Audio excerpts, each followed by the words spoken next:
And here in the Alert Center, as Lauren's saying, as Jonathan Cubitt's been saying, we haven't seen much rain here in Connecticut and across the state. A lot of hot and humid weather, which means there's not a lot of water. So what we're seeing at this point, Drought Monitor is reporting that some parts of the state are actually in a drought. So you can see that this corner of the state is right now in a moderate drought. And then right through the center of the state here is abnormally dry. We haven't hit that drought status just yet. Here in Litchfield and Fairfield counties, you can see we haven't been classified yet, but it definitely is dry. I'm sure as you look out on your lawn, you may be seeing some brown patches or just really dry grass out there. So we could be seeing some of this drought if we don't get rain soon. But if we take a look at the map across the entire state of Connecticut, there are actually a few towns, a few cities that are being told to reduce their water usage. Connecticut Water is asking residents to pull back on how much water they are using. So let's take a look at which they are. They're down here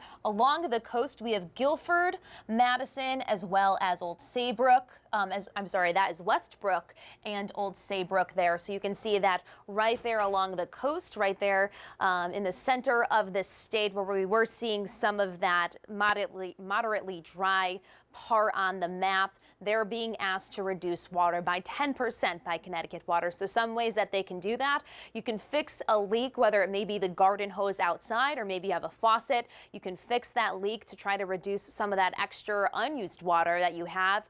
Don't water your lawn. It may not look pretty, but pull that sprinkler in and keep the garden, maybe just with a quick watering can instead of a constant sprinkler going back and forth. They also suggest that you turn off any irrigation systems, as well as minimize any extra use of water. Maybe cut down on your shower, or just don't run the sprinkler for the kids outside. So a few ways to do that. Again, they're asked to do it by 10% in just this part of the state, but we are seeing really dry conditions across the entire state of Connecticut at this point.